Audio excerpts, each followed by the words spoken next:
his family. Andrew Cook is a man of God and a lover of music. When Andrew's in his most stressful moments, he's always prayed and he's always sang. That's why his family and friends are using the power of the two to help him pull through his battle with COVID.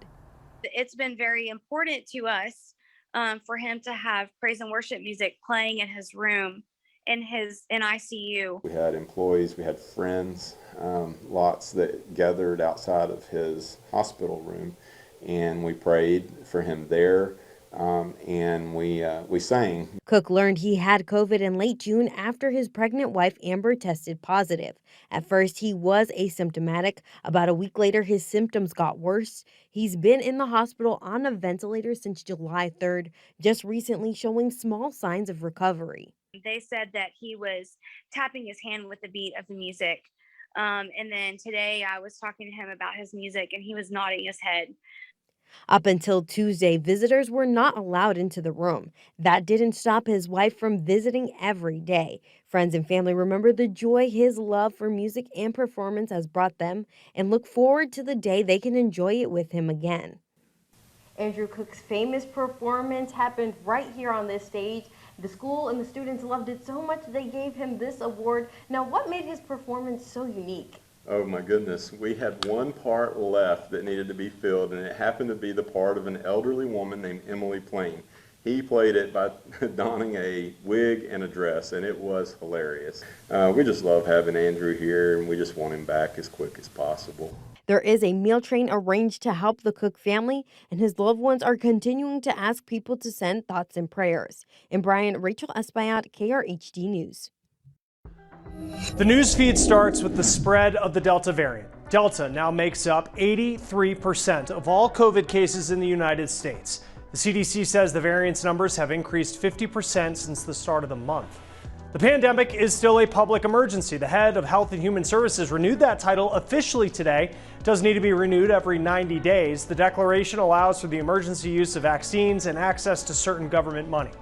Now, if you have a trip planned for the UK this summer, you might want to give it another thought, according to the U.S. government. The CDC and State Department say that Americans should avoid travel to the United Kingdom. Right now, they are seeing a spike in COVID cases. Woo! Oh, wow. It does change you. You have to look out the window. What a scene today. The historic Blue Origin flight carrying the youngest and oldest person to ever go to space, taking off this morning from Texas. Now, the quick 11-minute trip on the anniversary of Apollo 11 further opens the doors to what's called space tourism, but it is certainly igniting an old debate. I remember today in 1969 when Neil Armstrong walked on the moon and landed on the moon. But this harkens back to an argument we heard back in those days, which was that why are you spending all this money in space when we have so much to do here on Earth? John Cowart has spent his life in the space industry. He says, although there are many people critical of all the money that goes into exploration, there is a lot that the general public can get out of it. For example, technology today, like cell phones and GPS, are still reaping the benefits from the moon program back in the 60s. Now he says the fact that billionaires could start funding studies will only add to what we know about space and make traveling there even more of a possibility. So it advances a capability that we once thought was extremely dangerous, and it brings it closer to reality for more people. Cowart says it still could be another 30 to 40 years before the general public will be able to afford space flights. In the meantime, the work that goes into it will open up jobs in several sectors. He says things like engineers, technicians, scientists, accountants, and public relations will all be needed. However, today's flight could also pave the way for something less tangible. This does inspire people. They look at this and they go, well, that's really cool. And they see Wally and they see the kid from the and they go, wow, that's something I can do. That's an important thing for people to see, that it's achievable for them. All right, with the Delta variant now spreading, you may be asking about the need for a COVID booster shot. Why doctors say there are safety and ethical concerns about seeking out that shot on your own right now. 10 minutes and 10 seconds. That's how long Jeff Bezos and 3 others were out on the edge of space today. The crew blasted off into Earth's atmosphere from a small West Texas town. The capsule reached a maximum altitude of 351,210 feet with a max speed of 2,200 miles per hour. Bezos' company Blue Origin has announced it is open for ticket sales. It has not yet said how much tickets will cost and has not sold any tickets to the general public yet. Bezos says he is planning 2 more flights this year. Now let's turn over to First Alert Chief Meteorologist Matt Hines with a look at weather. And that sure is cool there. But down here on Earth, here's what we're tracking here in the Brazos Valley. Looks like a few storms are possible through at least Thursday, but then after that, I think it starts to taper off. And that means a hot weekend on the way with highs into the mid-90s, which is where we're supposed to be this time of year. But when you factor in the humidity, well, that's when it's going to feel even hotter, and it will likely be hotter and drier as we move into next week as well. Clouds and radar showing a couple of showers and thunderstorms rolling across the region from northeast to southwest as we're on the backside of an area of low pressure, which is currently working its way across Louisiana. You can see this spin right here. Nothing tropical in nature, but it is pulling in that moisture on the backside, and that's why we are seeing some of those isolated thunderstorms from time to time. And I think that trend's going to continue here over the next couple of days, and as that starts to go away tonight with the loss of daytime heating, should just be partly cloudy by 10 o'clock. We get into tomorrow morning, partly to mostly cloudy skies. Let's do it all over again. A few isolated thunderstorms possible as we make our way into Wednesday afternoon. About a 30% chance you'll get wet, so keep the umbrella handy just in case one of those downpours moves your way. And then as we push into Thursday, we'll probably do it again. About a 30% chance for a few of those scattered showers and thunderstorms around from time to time. So tonight, temperatures down into the 70s for us. We'll go about 72 Bryan College Station, 70 in Hearn, and 72 in Caldwell. Then tomorrow, highs, upper 80s, low 90s, and it'll feel like the mid to upper 90s, though, when you factor in that humidity. And maybe you'll get lucky enough to get one of those cooling showers passing by your location. And your 10-day forecast, highs go from 90 to 92 Wednesday into Thursday, 30% chances for some rain, 95 on Friday, and then we're back up close to normal here through the weekend going into next week. Highs right around 95, 96 degrees, but it'll feel like it's over 100 when you factor in the humidity. So get ready for a little summertime as that faucet starts to shut off just a little bit. More than 60% of vaccinated Americans say they would get a COVID booster shot if it were available to them. This is according to a recent poll from Yahoo News and YouGov. It comes as the more contagious Delta variant is spreading throughout the country. Although a booster shot may be possible in the future, the World Health Organization's chief scientist strongly warns against seeking one out on your own. There are so many unknowns about the safety and efficacy of it, and doctors we spoke with agree. I think we have to do what we've done all along with these COVID vaccines, which is that we have to base it on the science. And we have to do the studies, we have to do the trials. There are also situations with other vaccines where more and more doses actually decrease the efficacy. It's not likely to be the case, but we need the information. Dr. Duran also stresses that basing the need for a booster shot solely off of antibody levels doesn't tell the full picture. There is much more to how our immune systems work. There are also ethical implications to getting a booster shot in the U.S. right now. And the CDC says that 56% of the total population has received at least one dose of the vaccine. You know, the rest of the world, particularly in developing countries and low-income countries, we still haven't gotten a first dose to healthcare workers and other providers. I actually think it's better for us. We are safer if we make the rest of the world safe first before we start to make ourselves totally bulletproof. Both doctors say the same logic applies to the large portion of the U.S. population that has not yet been vaccinated. The more people who get the vaccine, the safer that we will all be from the virus, doctors say. Now, pipeline operators will be required to implement new measures to protect against cyber attacks. The Department of Homeland Security announced those new rules today for pipelines that transport hazardous liquids and natural gas. Operators have to implement specific mitigation measures to protect against ransomware attacks, and they'll also be required to develop and implement a cybersecurity contingency and recovery plan. 4 companies are getting close to a $26 billion settlement covering thousands of opioid lawsuits across the country. People aware of the plans tell the Associated Press the details are being finalized, and this comes as today New York reached an agreement with 3 of the drug distribution companies involved to settle an ongoing trial in the state. Under the deal, Amerisource, Bergen, Cardinal Health, and McKesson would provide more than $1 billion to address the opioid epidemic. Bridges help us get from one place to another. Over the years, wildlife crossings have helped animals do the same. Krhd Nordquist shows us how one group is working on repurposing a car bridge into something everyone else can use, and think that this might just be the tip of the iceberg. It's one thing to talk about something, it's another thing to be doing it and actively doing it with a bigger purpose in mind, and that's kind of what we've been working towards. It's just another bridge for many drivers, but for Chad Progracki, it symbolizes much more. I grew up just right by the bridge, and I spent a lot of time as a kid fishing and playing and swimming around the bridge. This bridge that spans across the Mississippi River from Illinois to Iowa is getting old, and instead of tearing it down, Chad has another idea. I came up with the idea for Bison Bridge, but it certainly didn't happen overnight. It actually happened over the last 20 years. Chad and the team behind the Bison Bridge Foundation want to turn the bridge into just that, a bridge for bison, pedestrians, and bicyclists. When you hear about it at first, you think it's a pretty wild project, or some would say it's crazy, and that's fine, but that's what it needs to be.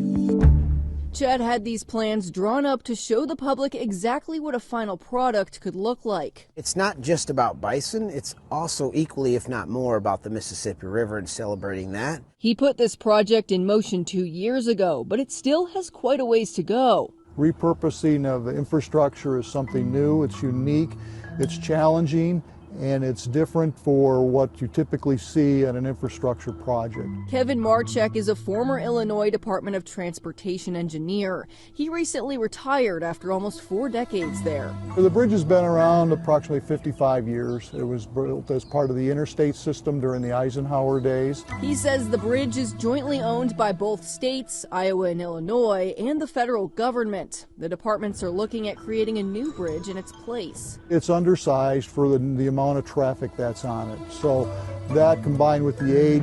We're looking at about 42,000 cars traveling across Interstate 80 a day. But this aging bridge still has some life. That's really the main thing here, is we're reusing and repurposing a structure and hopefully saving the DOT's money. I'm not building a bridge, I'm just trying to keep it, and do something positive with something that we're going to pay about $20 million to blow up. Wildlife crossings have become more and more common. The more developed our natural habitats become, which is just the natural process of humans living in landscapes, the more fragmented they become. Licensed landscape architect Paul Drummond says bridges can help stitch together these fragmented areas for animals. So wildlife crossings benefit everybody. Chad's idea has started to gain momentum. With over 30,000 signatures on a petition, bison signs on the side of streets, and even a statue that makes appearances at local events. The major concern he addresses: most people are worried about their taxpayers' money. We're looking to do this privately. The possible final product is still years out, as government agencies have to decide where the new bridge will go and what will become of this one. We totally respect the process and trying to work with the process. You're looking at about 7 years down the line before we would see a new bridge in place. I'm Krhd Nordquist reporting. Chloe, thank you. Doctors are looking to VR as a possible way to improve health equity, how it could change the training for responding to children in emergencies. Researchers are starting to look at the long-term impacts of COVID-19 and Miss-C on kids. Children's National Hospital and the National Institutes of Allergy and Infectious Diseases are leading this. They'll be enrolling up to 2,000 kids and young adults. They'll be looking at the impacts on kids' physical health and quality of life. More than 3.6 million kids have tested positive for COVID-19 over the last year, and more than 2,800 cases of Miss-C have been reported across the country. Now, hospitals could face higher penalties if they don't comply with the federal rule that requires them to post their prices online. A new government proposal would raise the maximum penalty to $2 million a year for large hospitals. Currently, it's about $110,000. The new rules about disclosing prices took effect January 1st, but so far, patient advocacy groups have found that many hospitals are not posting the prices. There are concerns that police on buses and trains have been making racial disparities worse. The changes that some transit agencies are making now to address this that could be models for the rest of the country. The Texas A&M College of Medicine welcomed its new class of med school students in its annual white coat ceremony. And while many med students took the normal path, one A&M med student took a path far less traveled. Medical student Andrew Chapman graduated from A&M as part of the class of 2020. As an undergrad, he found his own path to medicine by entering the Forensic and Investigative Science program in Texas A&M's Department of Entomology. Chapman says he hopes to stand out more in med school as a forensic science major. Really what I felt like separated the Forensic Investigative Science program a little bit from just your typical kind of just prereqs only kind of preparation course or degree plan is those investigative classes. And I think really, if I was going to say course numbers, would be FIVs 415 and 435. That really teaches you how to think and how to deduce and what the science is behind the science. In addition to med school, Chapman will also be splitting time between school and service in the Navy. He says he plans to become a flight surgeon upon completing med school in 2025. Well, Game 6 of the NBA Finals tips off tonight, and the Bucks have a chance to put the series away. With more, here's WTAW's Zach Taylor with sports. Here's your 25 Sports Update with WTAW's Zach Taylor. Hey KRHD viewers, Texas A&M golfer Sam Bennett has been ranked number 2 in the first edition of the PGA Tour University Summer Rankings. The Madisonville, Texas native was also ranked number 6 in the World Amateur Golf Rankings. Today marked day 2 of SEC Media Days in Hoover, Alabama. Taking the stage were players and coaches from Georgia, Tennessee, Kentucky, and Ole Miss. Now, of course, Texas A&M will take the podium tomorrow with Coach Jimbo Fisher, joined by offensive lineman Kenyon Green and defensive lineman DeMarvin Leal. The Texas Rangers have been shut out in 3 straight games, including a 14-0 walloping at the hands of the Detroit Tigers last night. Now, the Rangers are looking to get off the schneid this evening in Game 2 against the Motor City Kitties. First pitch was at 6:10. Meanwhile, the Houston Astros are riding high following a 4-3 victory over the Cleveland Indians yesterday. They host the Tribe again tonight at 7:10 at Minute Maid Park. And the Milwaukee Bucks will try to clinch the franchise's second NBA title when they entertain the Phoenix Suns tonight for Game 6. Tip-off is at 8 o'clock. From the WTAW Sports Studio, I'm Zach Taylor. We've heard about the digital divide involving education and children during the pandemic, but there is another group also experiencing a communications gap. As Stephanie Stone shows us, a nonprofit that works to support LGBTQ elders says the divide and isolation in the community was made worse over the past year and a half. Bill Meehan says the pandemic was a roller coaster that has seemingly no end. We found that doing a lot of stuff on Zoom was really good, except that many people didn't have the ability to go on Zoom, either because of lack of equipment or because of no connectivity. Bill hasn't had trouble with connectivity, but he knows plenty of people within his community who have. Those that are without these social networks. One of my neighbors is 80 years old, is legally blind, and speaks limited English.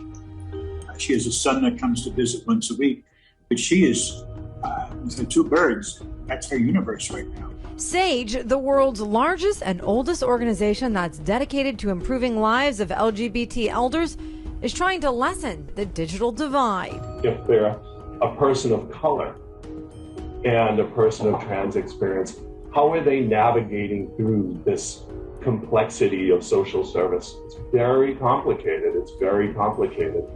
And oftentimes, access to the internet is the lifesaver for so many folks. Dr. David Vinson is Chief Program Officer for SAGE. LGBT older people are less likely to be partnered or have children. So 3 in 4 LGBT older people are concerned about not having enough support from their families or friends.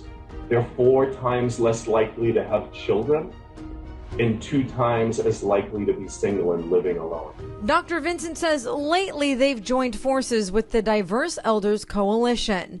The group of 5 agencies put this proposal together to collectively call on Congress to fight the disparities faced by older adults from racially and ethnically diverse backgrounds, in addition to LGBT plus communities. Which is really about connecting people. providing case management, providing technical assistance to aging providers in order to best serve them, providing connection through cyber education, and developing virtual programming. As for Bill, he's excited about the Sage Center that just opened in his building. He's started a book club and he's working within his LGBT community to alert people about the dangers of isolation. With 15 computers. So there'll be opportunities for people who don't have connectivity, don't have computers in the building, to go there and to use a computer. And there'll be classes on how to use a computer, because for some people this will be their first introduction to electronic communications. I'm Stephanie Stone, reporting. Stephanie, thank you. Birds are showing up dead in several states among mysterious circumstances. It's a mystery illness. There are wildlife disease labs around the country working on trying to figure out what the illness is. They have been analyzing corpses of dead birds that have been sent to them. Tomorrow, where the problem is the worst and why some scientists who study birds suggest that people everywhere take down their bird feeders. But still to come today, small businesses across the country are already worried about having enough supply to meet increased holiday demand. Challenge for the smaller retailers is that they're relying on other parties that they're buying the products from. How they're trying to get creative to meet the need. First Alert Chief Meteorologist Matt Hines is standing by. And we are looking at our temperatures into the 90s, and that's starting to percolate a few thunderstorms out there. But by 10 o'clock, as we lose the daytime heating, things will start to come down. And through the morning hours, not too much happening. Partly to mostly cloudy skies out there, but then we get the heating in the afternoon again on Wednesday. And yes, a few more isolated thunderstorms will start to pop up across the area. About a 30% chance you'll get wet on Wednesday, probably Thursday as well. Notice it goes away in the morning, loss of daytime heating. We start to pump up that heat and moisture as we head into the afternoon, and a few more widely scattered thunderstorms will be possible as we head through the next couple afternoons. Thereafter, things probably start to wind down as we head toward the weekend, Friday into Saturday. Rain chances will start to come down and temperatures will start to go up around here, and we'll start feeling like where we're supposed to be this time of year across the Brazos Valley. So let's check out what we are anticipating for tonight. Temperatures down into the lower 70s for us, which is a little below normal for this time of year, and highs will still be below normal as well. We're supposed to be about 95, 96 degrees around here. And it looks like those temperatures will be below that. But again, with the humidity, it'll feel like 95, 96 degrees when you factor that in. So all about the same. And your 10-day forecast, temperatures start coming up. 90 to 92, 30% chance of rain Wednesday and Thursday, 95 on Friday. Rain chances start to dwindle into the weekend. Going into next week as well, could be a couple of very isolated thunderstorms here and there, but rain chances mainly less than 20%, and we are looking at highs getting up in the mid-90s. Heat index values, what it feels like, probably over 100. As the country strives to improve health equity, the government is exploring new ways to better train medical professionals. Our partners at Newsy traveled to Boulder, Colorado, where scientists from the National Institute of Standards and Technology are looking into virtual reality. These video game-like programs present scenarios where a child is having an emergency. In the headset, you can hear them crying. There's a parent as well and an emergency partner. Meanwhile, the trainee is getting quizzed on how to respond. As Lindsay moves around the child, he's going to track her with his eyes. Oh, hi, buddy. That's a clinical finding that's really important, that shows that they're having a normal cognition. Emergency room doctor Brian Gillette co-founded Health Scholars. It's the tech startup that is behind this VR training. Now, in studying how effective VR could be as a standard for training. Now, currently, most training only happens once a year, and it's typically on mannequins. Doctors and EMTs rarely get real-life experience. Children, though, make up only about 20% of national ER cases. When's the last time any of our, literally any of our paramedics or EMTs have run a cardiac arrest on a kid less than 10? We had 2 last year, and I have 65 paramedics. There are also troubling inconsistencies in pediatric care. One study found that white children were more likely to receive diagnostic imaging during ER visits than Black and Hispanic children. It can be very difficult to recognize paleness in a light-skinned child. Another serious manifestation of critical illness is sort of a bluish discoloration that you'll get around kind of your lips and sometimes on your fingertips and feet of an infant. That can be difficult to identify in a dark-skinned child. Virtual reality programs are also a cheaper alternative for preparing for other events like mass casualty training or plane crashes, which the FAA requires every 3 years. Now, prices are up on everything from gas to groceries, and we're taking a look into how these prices compare to what we saw before the pandemic and why experts still think the situation with inflation is only temporary. Retailers and small businesses across the country are already scrambling to get the merchandise they need for Christmas. And as Chris Conti shows us, they're running into some major problems. We're in the right direction, I think. As the only employee and owner of Mate Apparel, Paul Nesbitt stays pretty busy. Enjoy those margaritas. Thanks. His store is tucked away in a corner of Provincetown, Massachusetts, a tourist destination that draws tens of thousands of people to its streets every summer. It lures you in really, really quickly. There's a magic that goes on here. It is those tourist money that Paul relies on to keep the doors here open. There's little nuances to all my designs, to the culture of Provincetown. This summer, though, there's been a problem with business. It's been great.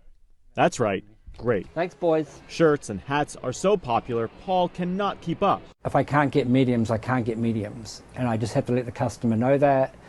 And thankfully, at this point in time, the customers understands that. Like small business owners nationwide, Paul is dealing with a broken supply chain. He will likely run out of merchandise before the summer is over and will have to close.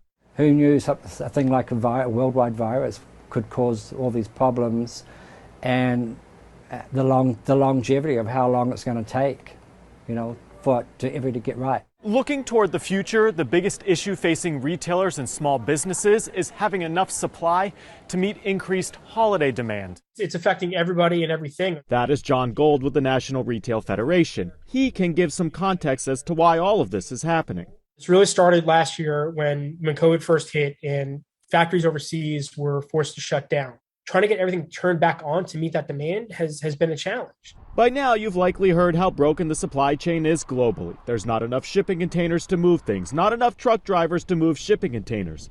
Those t-shirts Paul Nesbitt sells, he can't get enough of them because the factory that makes his t-shirts has been making masks for the last 16 months. What's happening in the supply chain and the fact that it's global in nature and, it always will be. Food, furniture, soda, lumber, washing machines, t-shirts, hats, you name it, all in short supply, and the list goes on. The challenge for the smaller retailers is that they're relying on other parties that they're buying the products from. What this all means for retailers like Paul Nesbitt is a lot of creativity. He's already finding new warehouses to order merchandise from for next summer. I'm confident by next year we'll be back to normal. In this picturesque corner of the world, a less than picture perfect situation for businesses.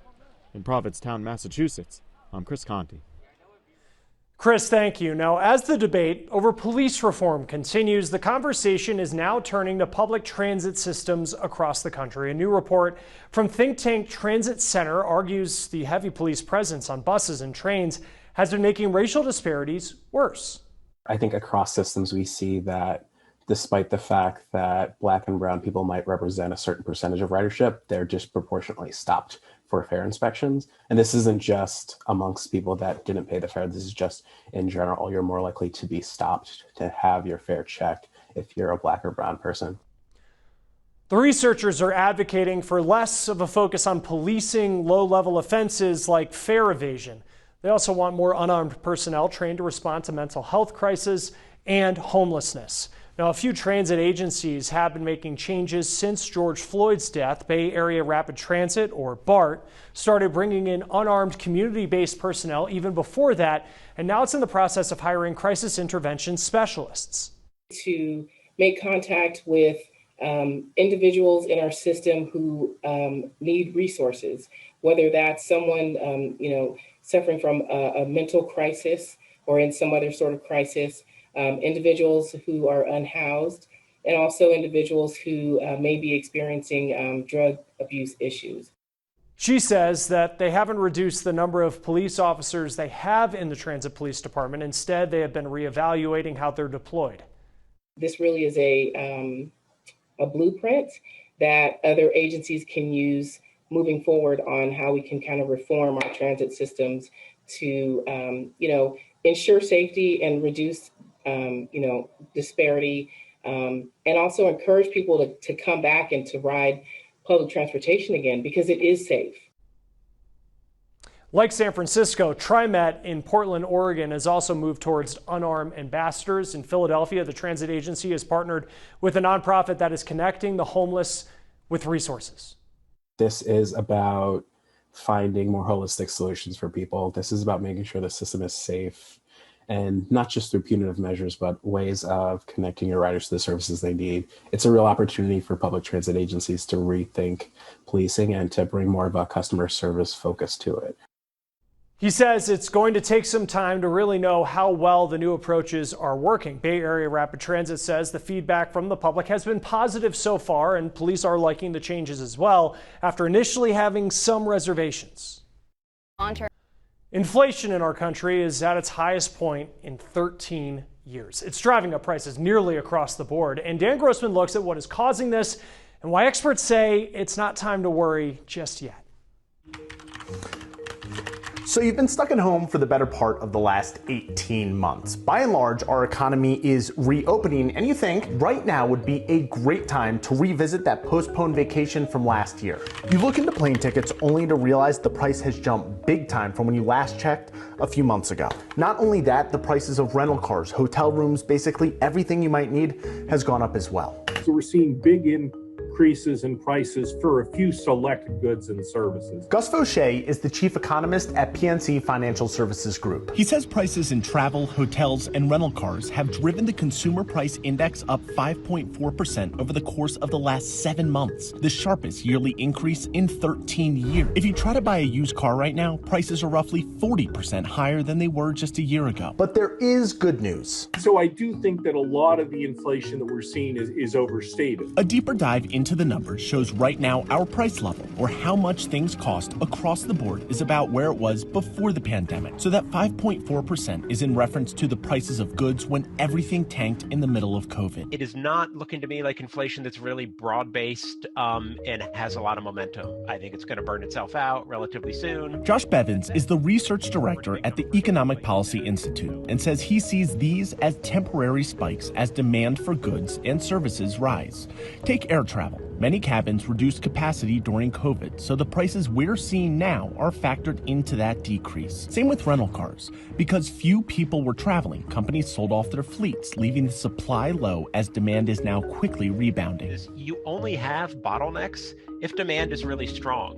Like, it is a good thing that a lot of people want to do that travel that they couldn't do for the past year. It means they are feeling economically secure enough to do it. Earlier this year, the federal government said it wanted inflation to rise because it had been lagging behind its average for the past few years, and that is happening. Experts say the only time to worry is if it persists for too long, which would then force wages to increase to account for the rise. But until that happens, which again, experts don't think it will, it might be best to view this as something temporary and natural as our economy continues to recover. I do think that these are temporary, and that I think inflation is going to settle down by the end of this year. I'm Dan Grossman. Thanks for joining us for KRHD News at 6. We'll be back tonight after Game 6 of the NBA Finals for KRHD News at 10. Have a great evening.